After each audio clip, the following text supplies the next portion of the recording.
तो दोस्तों स्वागत है आप सभी का आपके अपने यूट्यूब चैनल प्राइम प्रभाकर पे। दोस्तों हमने आपको इलाहाबाद हाईकोर्ट के ग्रुप सी और ग्रुप डी एग्ज़ाम के लिए इंग्लिश के तहत कंप्लीट ग्रामर वाले जितने टॉपिक थे सब करा दिए हैं। अब हमारी जो आपकी आने वाली जो है वो 3-4 क्लासेस आएंगी वोकैबुलरी की, जिसमें आज हम देखने वाले हैं वन वर्ड सब्स्टिट्यूशन से। यहाँ मैं जो आपको टॉपिक कराने वाला हूँ, इन 4 वोकैबुलरी के टॉपिक से आपके एग्जाम में 8-10 नंबर के क्वेश्चन आते हैं, ठीक है। तो इनको बहुत से ध्यान से देखिएगा और मैं आपको 100 वर्ड कराऊंगा वन वर्ड सब्स्टिट्यूशन के, ठीक है।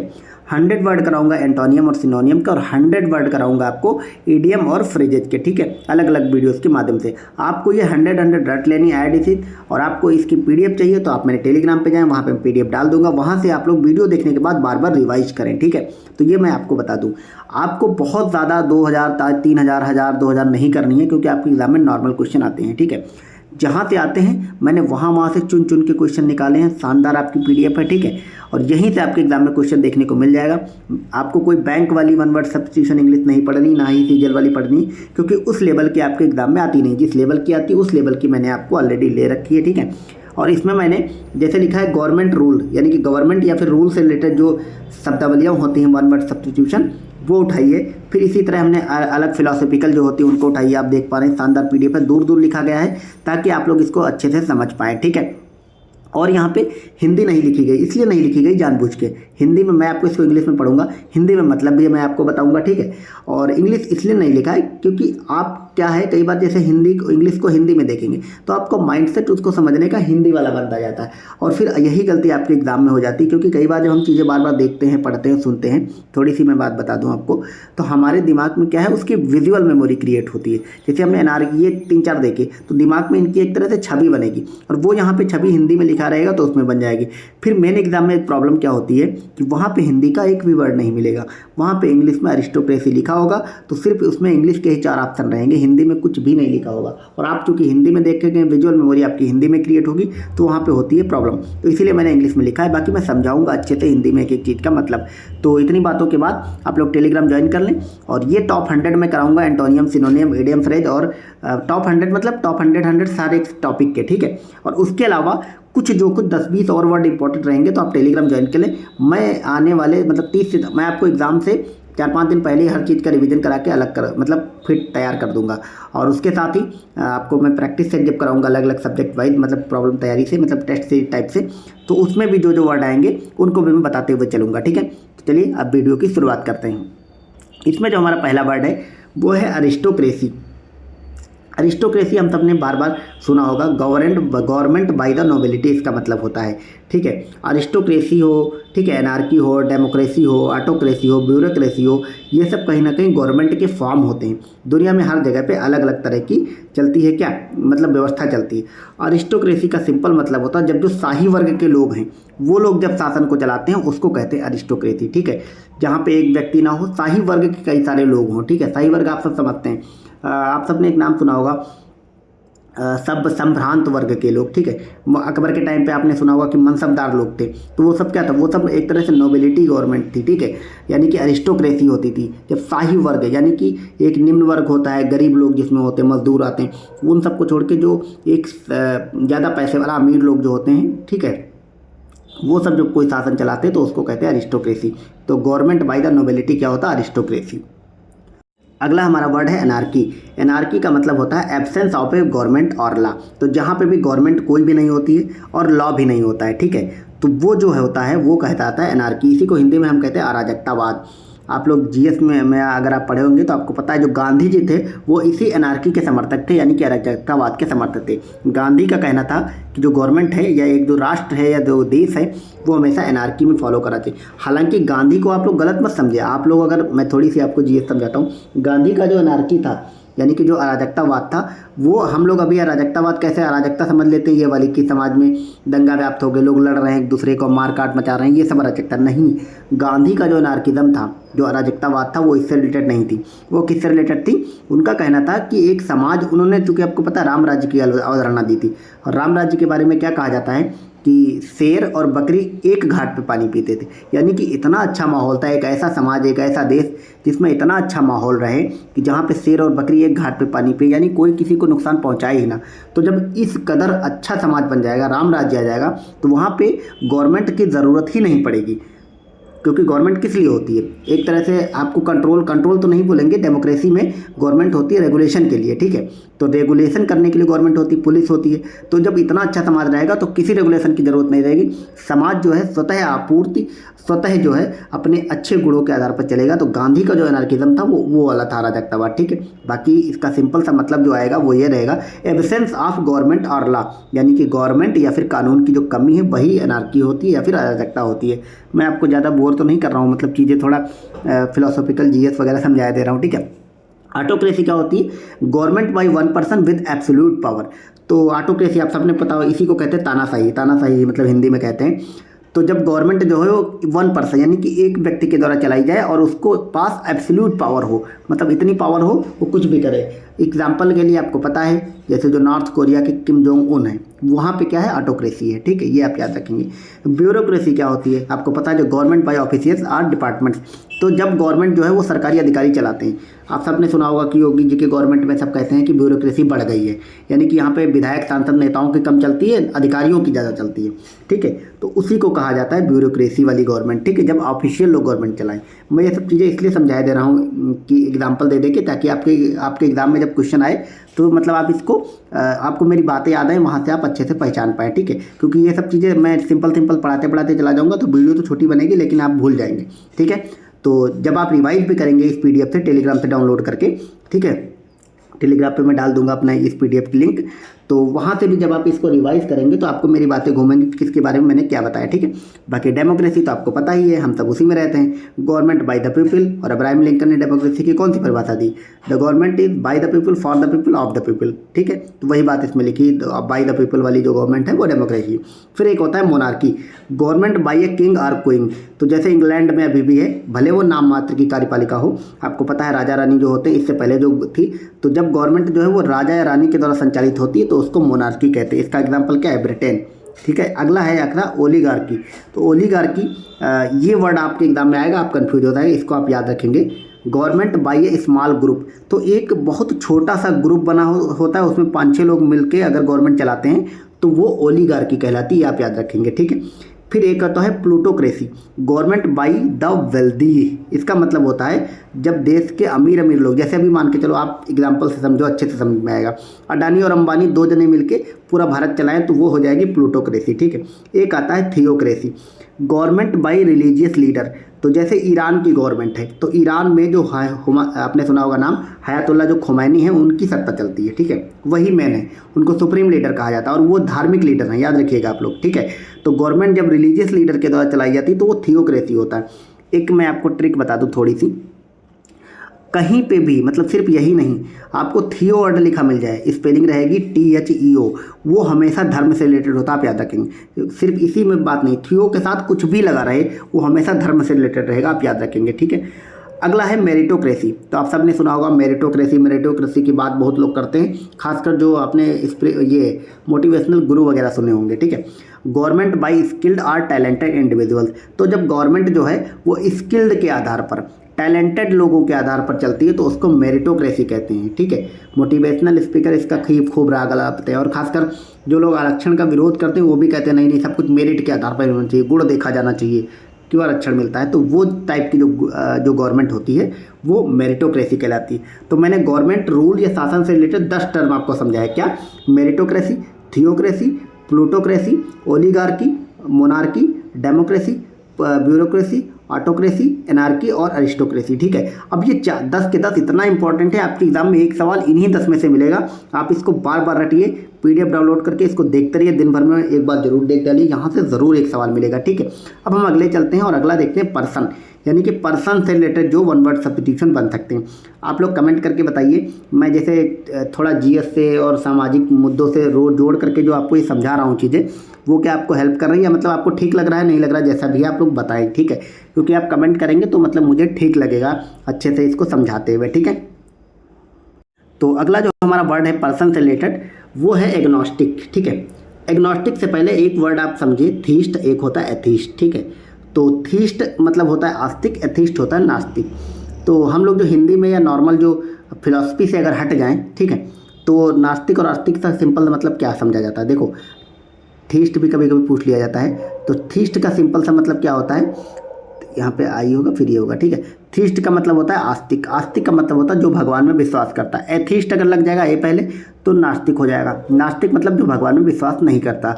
और इन दोनों से इतर एक वर्ड आता है एग्नोस्टिक, एक ऐसा व्यक्ति जो भगवान के एग्जिस्टेंस यानी कि भगवान के अस्तित्व को लेकर संशय में है, उसको पता ही नहीं है कि भगवान है या नहीं है, यानी कि one person who is unsure about God's existence, ठीक है। वो अनश्योर है, वो श्योर ही नहीं है, मतलब ना तो वो ईश्वर को नकार पा रहा है ना ही मान पा रहा है। ऐसी हालत में जब व्यक्ति होता है उसको कहते हैं एग्नोस्टिक, ठीक है। आप सबने नाम सुना होगा एक विकास दिव्यकीर्ति सर का, ठीक है। वो अपने आप को एग्नोस्टिक कहलाना पसंद करते हैं। उनको कहते हैं कि मतलब मैं अभी ना तो मैं इस हालत में हूँ कि भगवान के एग्जिस्टेंस पर सवाल उठाऊं और ना ही मतलब बहुत सारी चीज़ों को पढ़ने देखने के बाद वो उन पर भरोसा कर पा रहे हैं। तो मैंने मतलब उनको इसलिए समझाया ताकि वो इतने फेमस है कि आप सबने उनका नाम सुना होगा तो आपको याद रह जाएगा कि वो एग्नोस्टिक हैं, यानी कि वो ईश्वर के बारे में कुछ भी निश्चित नहीं कर पा रहे हैं, ठीक है। तो अगला है एल्ट्रुइस्ट। एल्ट्रुइस्ट का मतलब होता है one who helps others selflessly. इसको आप लोग अच्छे से रट लें और आप सब अपने जीवन में भी धारण करें ये गुण। जब आप किसी दूसरे की मतलब मदद करें और बिना किसी सेल्फ के करें, मतलब बिना किसी सेल्फिश के करें, तो वो कहलाता है एल्ट्रुइस्ट। तो ये आप याद रखेंगे, आल्ट्रुइस्ट इसका मतलब होता है, ठीक है। अगला है एम्बीडेक्ट्रस। एम्बीडेक्ट्रस ये अच्छे अच्छे वर्ड हैं, यही एग्जाम में आपके पूछे जाते हैं। मैंने मतलब छाँट करके अच्छे अच्छे वर्ड आपको हर एक टॉपिक से उठाए हैं और यही सब आपके एग्जाम में 7-8 थीम है जहाँ से क्वेश्चन बनते हैं, तो 10-10 सबके वर्ड लिए, ठीक है। तो एम्बीडेक्ट्रस क्या हो जाता है, one who can use both hand quickly well. ये बहुत बढ़िया शानदार वर्ड है। एक ऐसा व्यक्ति जो दोनों हाथ बराबरी से चलाता है और शानदार तरीके से चलाता है, यानी कुछ लोगों को आपने दोनों को दोनों हाथों से लिख लेते हैं, दोनों हाथों से सारे काम कर लेते हैं, तो वैसे व्यक्ति को कहलाते हैं, वो ऐसा व्यक्ति कहलाता है एम्बीडेक्ट्रस, ठीक है। ये आप याद रखेंगे। अगला है हमारा एसेटिक का मतलब है one who Leeds A life of self denial, ठीक है। तो कई बार आपने देखा होगा कुछ व्यक्ति वो बहुत सेल्फ डिनायल के मूड, डिनायल का मतलब होता है मना करना। वो मतलब इतना सेंट्रिक हो तो उनको तुम कोई भी बात बताओ वो आपकी हर बात को मना करेंगे, अपनी भी बात को काटते रहेंगे, मतलब वो संतुष्टि नहीं रहते, इधर इतना परेशान रहते हैं कुछ आदमी। मैं प्रैक्टिकल वे में आपको इसीलिए समझा रहा हूँ ताकि आपको चीज़ें याद रह जाएँ। तो वो सेल्फ डिनाइल के मूड में रहते हैं, हमेशा हर चीज़ को अपनी लाइफ को डिनाई क्या करते हैं, मेरी लाइफ में ये भी अच्छा नहीं, मैं ये प्लान बनाते हैं फिर उसको खुद काटते रहते हैं। उस टाइप के जो व्यक्ति होते हैं वो एसेटिक कहलाते हैं। स्पेलिंग आप लोग याद रखें, ASCETIC। कई बार इस टाइप की स्पेलिंग जो है मैंने इसलिए बताया याद रखें कि इसी टाइप की स्पेलिंग जो है एस के बाद CETIC होता है, आपके वर्तनी में भी पूछ लेता है, ठीक है। तो आप लोग स्पेलिंग भी ध्यान से देखें और मैं समझा देता हूँ ताकि अच्छे से याद रहे। फिर अगला है एथीस्ट। मैंने अभी ऑलरेडी ऊपर आपको बताया था कि थीस्ट जो ईश्वर को मानता है, जो one who does not believe in God, जो भगवान को नहीं मानता वो एथीस्ट हो जाता है। ये हटा दें तो थीस्ट हो जाएगा, ठीक है। एग्नोस्टिक क्या अभी आपको मैंने बताया जो कन्फ्यूज़ है, ठीक है। अगला ये वर्ड बहुत इंपॉर्टेंट है, आपके एग्जाम में पूछा जा सकता है, बिब्लियोफाइल, लवर्स ऑफ बुक, ठीक है। लवर्स ऑफ बुक जो किताबों से अत्यधिक प्रेम करते हैं, यानी कि जिनको किताबें पढ़ने में मज़ा आता है, उनको किताब दे दो फिर वो दुनिया की हर चीज़ में को से दूर हो जाएंगे, उनको बस किताब पढ़ने में मज़ा आता। जो वैसे वाले व्यक्ति होते हैं वो कहलाते हैं बिब्लियोफाइल। एक व्यक्ति का नाम आप सबने सुना होगा, सौरभ द्विवेदी, जो कि ललन टॉप के फाउंडर हैं, ललन टॉप के मालिक जो भी कहें आप उनको, ललन टॉप वाले सौरभ द्विवेदी जो हैं उनको आप कह सकते हैं बिब्लियोफाइल व्यक्ति हैं वो, क्योंकि उनको किताबों से बहुत प्रेम, उन्होंने मतलब बहुत किताबें पढ़ी और वो किताबों मतलब उनको एक तरह से किताबें बतावे से बहुत लगाव रहता है, तो वो बिब्लियोफाइल है, ठीक है। ये आप याद रखेंगे। अगला है cynic, one who questioned the motives of other, ठीक है। कुछ व्यक्ति होते हैं आपने सुना होगा, आप उनसे कितनी भी अच्छी बात करने जाओ वो हमेशा ही आपके जो मोटिव है, आपका जो उद्देश्य है, एम है, उस पर सवाल उठा देंगे। मतलब आप कितनी भी अच्छी बात करो वो हमेशा आपके ऊपर से, आपके मोटिव के ऊपर सवाल उठाएंगे, कहेंगे नहीं तुम कर तो ठीक रहो लेकिन तुम्हारा मतलब बोलते नहीं अपने घरों में कि मतलब इसके इरादे ठीक नहीं है, मतलब ये करे चाहे कुछ, तो उस टाइप का जो व्यक्ति होता है उसको कहा जाता है साइनिक। ये आप याद रखेंगे। अगला है इगोइस्टिक, ए सेल्फ सेंटर्ड पर्सन। तो इगोइस्टिक आप सबने पता होगा, कई बार कुछ लोग होते हैं मतलब वो हम लोग जनरली यूज कर लेते हैं इगोइस्टिक की, बहुत जो अपने आप में थोड़ा रहता है व्यक्ति, जो बहुत ईगो में रहता है उसको बोलते थे कि इगोइस्टिक है। इगोइस्टिक का मतलब है जो बहुत सेल्फ सेंटर्ड हो, जो सिर्फ अपने बारे में सोचे, अपने से इधर निकल ही ना पाए, हमेशा अपना भला, मतलब दूसरों का नुकसान भी हो जाए तो भी अपना भला, उस टाइप का जो व्यक्ति है उसको इगोइस्टिक कहते हैं, ठीक है। अगला है हमारा एपिक्यूरियन। एपिक्यूरियन का मतलब होता है lover of luxury and pleasures. तो कुछ व्यक्ति होते हैं आपको पता है जो बहुत ज़्यादा भौतिकवादी होते हैं, यानी कि उनको सिर्फ लग्जरी लाइफ और अपना जो प्लेजर है, खासकर जो भौतिक वाला प्लेजर, यहाँ पे याद रखिएगा आध्यात्मिक वाले प्लेजर की बात नहीं हो रही, ठीक है, ना ही सुख की बात हो रही है। तो जो लग्जरी और प्लेजर मतलब भौतिक सुख सुविधाओं, गाड़ी, घर, बंगला, 24 घंटे इसी में डूबे रहने वाला व्यक्ति होता है, ठीक है। मतलब उसके ना सिर्फ उसको चाहता है बल्कि उसके सपने भी देखता रहता है, मतलब वो काम भले ना करे लेकिन सोचता रहेगा दिन भर बैठ के। उस टाइप का जो व्यक्ति है वो एपिक्यूरन कहलाता है। ये आप याद रखेंगे, बहुत इंपॉर्टेंट वर्ड है। फिर अगला है फेटालिस्ट। ये आप सबको पता होगा। फेटालिस्ट मतलब फेट क्या होता है, फेट FAT, ये फेस्ट जो है वो कहता है भाग्य। तो फेटालिस्ट मतलब बिलीवर इन डेस्टिनी, वह व्यक्ति जो डेस्टिनी यानी कि जो भाग्य में भरोसा करता है उसको फेटालिस्ट कहते हैं, ठीक है।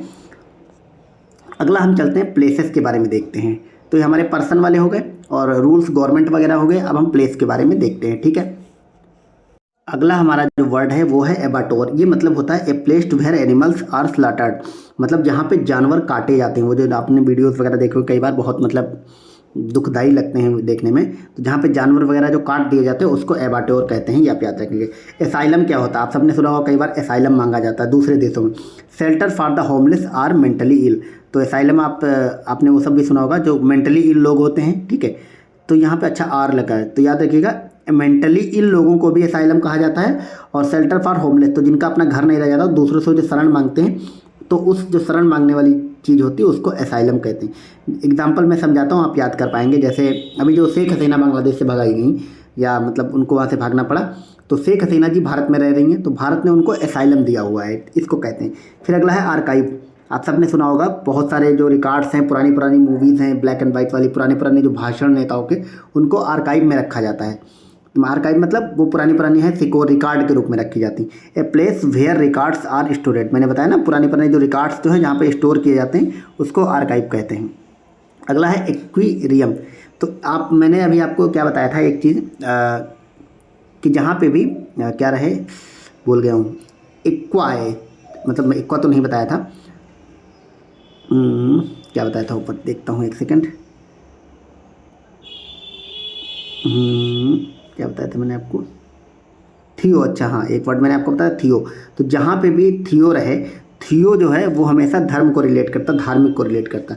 इसी तरह एक वर्ड होता है इक्वा। इक्वा कहीं भी रहे, AQA, ये हमेशा पानी या जल को रिलेट करेगा, किसी भी रूप में रहेगा, कहीं ना कहीं उसका संबंध जल या पानी से निकल ही जाएगा।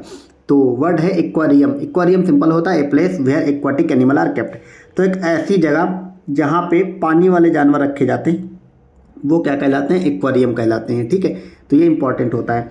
अगला है क्रीमेटोरियम। क्रीमेटोरियम का होता है place for burning dead body. तो आपको पता है जहाँ पे भी लोगों की डेड बॉडी जो है जलाई जाती हैं उनको क्रीमेटोरियम कहते हैं। बोलते हैं ना क्रीमिनेशन, मतलब जो शमशान वगैरह पर जो क्रिया होती है, ठीक है, दफनाना वगैरह, वो सबको क्रीमिनेशन बोलते हैं, अंतिम संस्कार करने को। तो उसी से वर्ड निकला है क्रीमेटोरियम, ठीक है।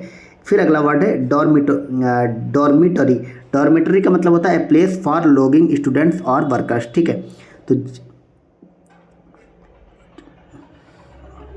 तो जहाँ पे भी स्टूडेंट और वर्कर्स लोग वगैरह होते हैं वो डॉर्मेटरी कहला जाती है, मतलब ये लोग जहाँ पे रखते हैं, ठीक है। अगला है ऑर्फेन्स। ए होम फॉर ऑर्फेन्स। तो आपको ऑर्फेनेज, तो ऑर्फेन का मतलब आपको पता होता है अनाथ, तो ऑर्फनेज मतलब जहाँ पे अनाथ लोग रहते हैं, अनाथालय जिसको हम बोलते हैं, उसी को ऑर्फेनेज कहते हैं। फिर अगला है सैनिटोरियम। इसका मतलब होता है a place for medical treatment. तो जो मेडिकल ट्रीटमेंट करने वाली जो जगह है उसको सैनिटोरियम बोलते हैं, आप याद रखेंगे। अगला है observatory. A place for observing celestial event. तो जो मतलब उस तरह की घटनाएं होती हैं छोटी छोटी, मतलब अंतरिक्ष वगैरह वाली, उसको ऑब्जर्व करने के लिए जो चीज़ें बनाई जाती है उसको ऑब्जर्वेटरी कहते हैं, ठीक है। अगला है मोनास्ट्री। मोनास्ट्री का मतलब होता है, बहुत आवाज़ आ रही है बाहर से, हाँ, अब इसका मतलब होता है, मोनास्ट्री का मतलब होता है ए रेसिडेंट फॉर मॉन्क्स। तो आपको पता है जो मॉन्क्स होते हैं, बौद्धिस्ट मॉन्क्स, जैसे आपको पता है हिमाचल प्रदेश में दलाई लामा जी रहते हैं धर्मशाला में, तो दलाई लामा जी जो हैं हम मॉन्क्स के साथ जो धर्मशाला में रहते हैं हिमाचल प्रदेश के, तो वो जो जगह है उसको मोनेस्ट्री बोला जाता है। तो आप याद रखेंगे, ठीक है। मैं कोरिलेट कर देता हूँ चीज़ों से ताकि आपको अच्छे से याद कर पाएँ। तो ये सारी जगहें हो गई। अब हम देखेंगे एक्शन से रिलेटेड ये वन वर्ड सब्स्टिट्यूशन। मैं आपको मतलब 10 थीम पे 10 पॉइंट करके 100 कराऊंगा। आपके एग्ज़ाम में जो भी क्वेश्चन आएगा इन्हीं में से आ जाएगा, इसलिए आप लोग बार बार बारीकी से इसको पढ़िएगा। मैं जो चीज़ें समझा रहा हूँ उसको ध्यान से देखिएगा। फिर है एब्डिकेट। इसका मतलब होता है टू रीनाउंस द थ्रोन, ठीक है, टू रिनाउंस द थ्रोन, ठीक है। एब्डिकेट इसका मतलब ये होता है। तो एब्डिकेट का मतलब होता है रिनाउंस द थ्रोन। रिनाउंस का मतलब होता है त्याग करना, थ्रोन मतलब राजगद्दी। तो राजगद्दी का जब त्याग कर दिया जाता है उसको एब्डिकेट करना कहते हैं।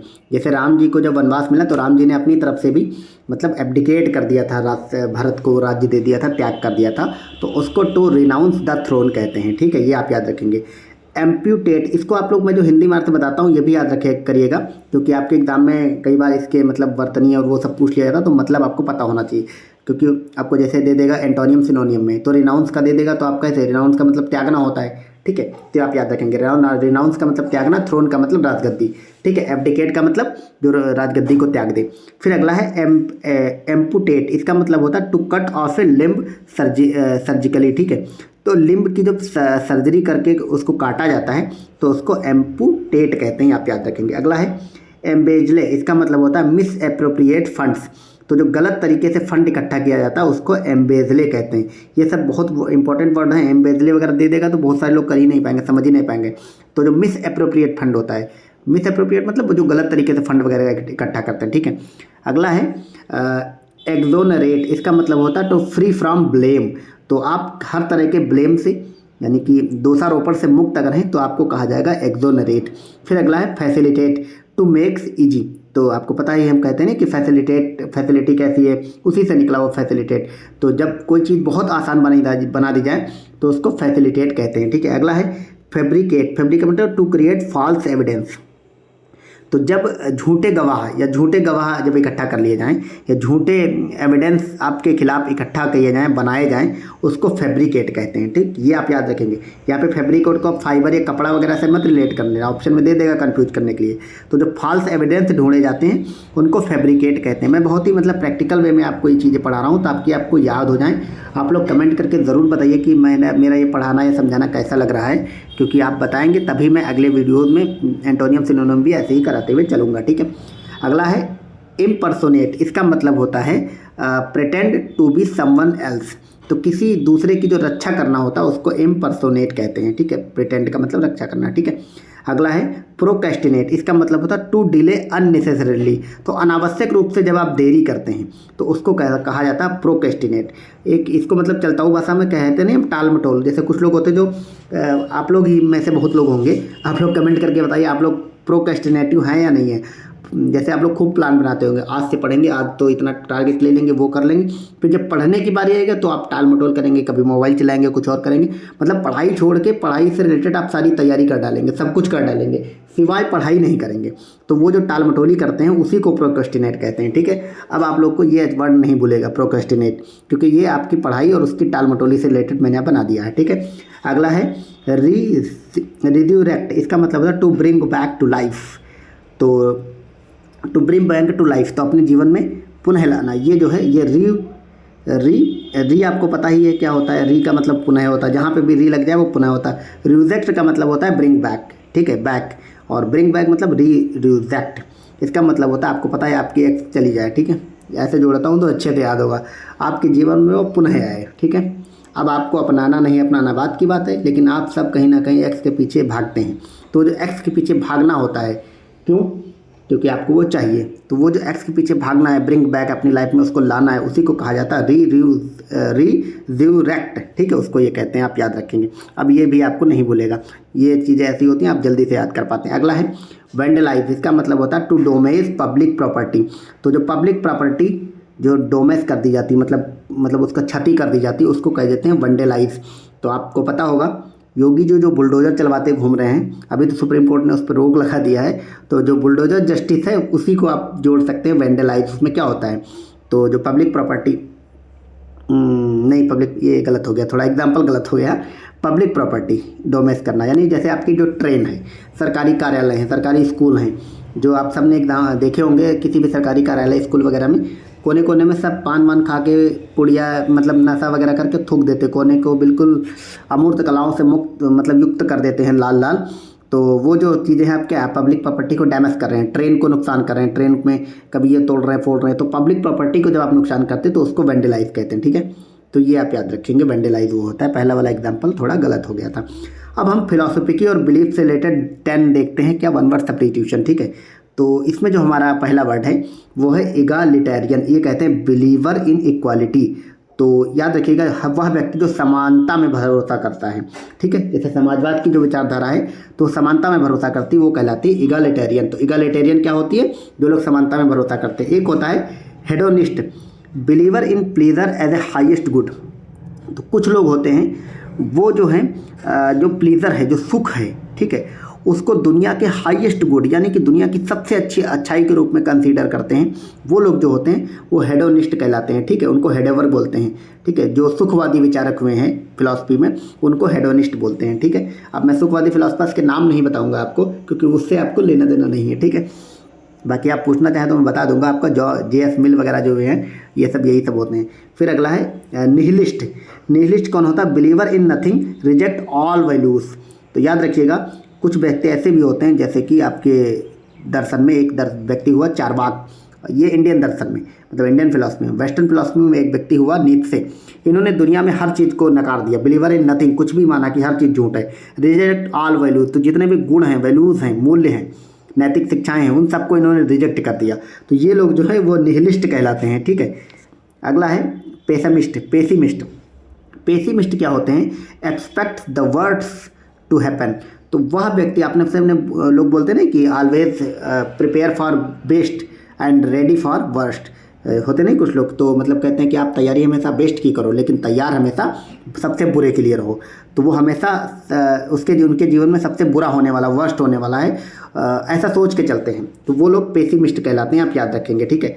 मतलब इसको आप लोग चाहे वीडियो बार बार देखिएगा ताकि चीज़ें अच्छे से समझ में आए। और अगर ये सब चीज़ें हिंदी में आपको क्रिएट करने में दिक्कत हो रही तो आप लोग वीडियो ज़रूर देखिए। मैं तो कहूँगा ये खासकर 1 वर्ड सब्स्टिट्यूशन वाला वीडियो आप लोग एग्जाम तक 3 बार जरूर देख के जाएं और बाकी आप लोग रिवाइज करते रहें PDF से, ठीक है। फिर एक होता है अगला optimist, looks at the bright side of life. तो जब आप जीवन के अच्छे चीज़ें ही देखते होते नहीं, कुछ लोग हमेशा जीवन में नेगेटिव ही देखा करते हैं, जबकि देखा जाए अगर तो हर व्यक्ति के जीवन में नेगेटिव चीज़ें भी होती हैं और अच्छी चीज़ें भी होती हैं, पॉजिटिव भी चीज़ें होती हैं। लेकिन जब आप पॉजिटिव साइड देखते हैं तो वो ऑप्टिमिस्ट होता है, ये आप याद रखेंगे। जब नेगेटिव साइड देखते हैं तो वो ऑप्टिमिस्ट नहीं होता है, ठीक है। अगला है रियलिस्ट। तो accept life as it is. तो आपको पता है रियलिस्टिक, पता ही वास्तविकता वाली बात, इसी को हिंदी में कहते हैं यथार्थवाद। जो लाइफ जैसी है उसको उस रूप में स्वीकार कर लेना रियलिस्टिक कहलाता है, ठीक है। तो अगला है स्टोइक। स्टोइक का मतलब होता है रिमेन्स अनअफेक्टेड बाई प्लीजर और पेन। हाँ, एक गाना आप सबने सुना होगा, मैं ज़िंदगी का साथ निभाता चला गया, हर दर्द को धुएं में उड़ाता चला गया, जो मिल गया उसी को मुकद्दर समझ लिया, जो खो गया मैं उसको भुलाता चला गया, और गम और खुशी का फ़र्क ना महसूस हो जहाँ, मैं दिल को उस मुकाम पे लाता चला गया। तो वो वाले जो व्यक्ति होते हैं जिनको गम और खुशी दोनों से कोई फ़र्क ही नहीं पड़ता है, तो they are unaffected by pleasure और पेन। मैंने गाना इसीलिए सुनाया आपको, गाया तो नहीं, मतलब ऐसे ही सुना दिया उसके बोल आपको, ठीक है। तो ताकि आप समझे, इस गाने का मतलब सिंपल सा एक वर्ड में होता है स्टोइक, जिसको खुशी और गम दोनों से कोई फर्क ही ना पड़े, व्यक्ति इतना ऊपर उठ जाए मानसिक चेतना के स्तर पर, तो वो व्यक्ति कहलाता है स्टोइक। अगला है पैसिफिस्ट। पैसिफिस्ट का मतलब होता है believes in peace and opposes violence. तो वह व्यक्ति जो शांति में भरोसा करता है और जो वायलेंस है, हिंसा है, उसका विरोध करता है, वो व्यक्ति कहलाता है पैसिफिस्ट, ठीक है। पीस से बना हुआ है। और इसके जो सूत्रधार थे या इसके जो सबसे महान व्यक्ति थे वो महात्मा गांधी जी थे, आपको पता है, वह हिंसा में भरोसा करते थे। बाकी जैन लोग भी इसी में शामिल होते हैं, ठीक है। तो ये लोग पैसिफिस्ट होते हैं। फिर अगला है मटेरियलिस्टिक। आपको पता है जो जड़ संसार है, believes in material wealth and comfort. तो कुछ लोग हैं वो सिर्फ जो भौतिक सुख सुविधाएं, कार, गाड़ी, बंगला, इसमें जीवन का सुख देखते हैं, जीवन का सार ढूंढते हैं, ठीक है। वेल्थ में और कंफर्ट में वो लोग कहलाते हैं मटेरियलिस्टिक। फिर अगला है यूटिलिटेरियन। आपको पता उपयोगितावाद जो होता है, उपयोगितावादी जो व्यक्ति होती हैं उनको कहते हैं utilitarian. Believes in usefulness over beauty, ठीक है। तो आपको पता है कुछ लोग जो हैं वो हमेशा अपना फ़ायदा देखते हैं। उपयोगिता क्या है, अगर आपकी उपयोगिता उनके जीवन में है तो आपको खूब लल्लो चप्पो करेंगे, खूब आपको मतलब तारीफ़ करेंगे। उपयोगिता नहीं है तो आपको वो मतलब यूजलेस समझेंगे, ठीक है। मतलब वो लोग ब्यूटी, सुंदरता वगैरह नहीं देखते, आपकी रियल वास्तविकता क्या है, मतलब यूज़ क्या है, आप उनके कितना काम आ रहे हैं वो देखते हैं। वो लोग होते हैं उपयोगितावादी, या फिर इंग्लिश में उनको कहते हैं यूटिलिटेरियन, ठीक है। तो ये 50 वर्ड हो गए आज मैंने आपको कराया इस वीडियो में। अब अगर 100 वर्ड मुझे टोटल कराने हैं, ज़्यादा कराऊंगा तो वीडियो बहुत लंबा हो जाए। वैसे भी लगभग 28-29 मिनट की वीडियो हो गई है। तो अब मैं आपको मिसलेनियस वर्ड कराने वाला हूँ, ठीक है। तो मैंने जो टॉपिक वाइज थी 5 थीम और बहुत सारे इंपॉर्टेंट कराए आपके, हो सकता है इन्हीं 50 में से मिल जाए, लेकिन एक वीडियो मैं आपको और दूंगा इसी वन वर्ड सब्स्टिट्यूशन की, आपको अभी मिल जाएगी, मतलब अभी 6 घंटे 5-6 घंटे के बाद मैं दूसरी वीडियो दूंगा। उसमें मैं, क्योंकि वीडियो बहुत लंबी हो जाएगी तो देखने में थोड़ा लेंदी लगती है, आप लोग देखेंगे नहीं। बाकी आप लोग कमेंट करके मुझे बताएं कि कैसी लगी, मैं इसी तरह से अगली वीडियो भी प्रोवाइड कराता हूं जल्दी से, ठीक है। तो 51 से 100 तक और वर्ड बचे उनको भी मैं करा दूंगा, ठीक है। मिलते हैं अगली वीडियो में। बाकी टेलीग्राम पर आप लोग जाएँ, ज्वाइन कर लें जाके, फटाक से मैं PDF उसी पर डाल दूंगा। दूसरी वीडियो जैसे आएगी तुरंत मैं PDF डाल दूंगा, आप लोग उसको रिवाइज करें, ठीक है। मिलते हैं अगले वीडियो में। Thank you so much, bye bye.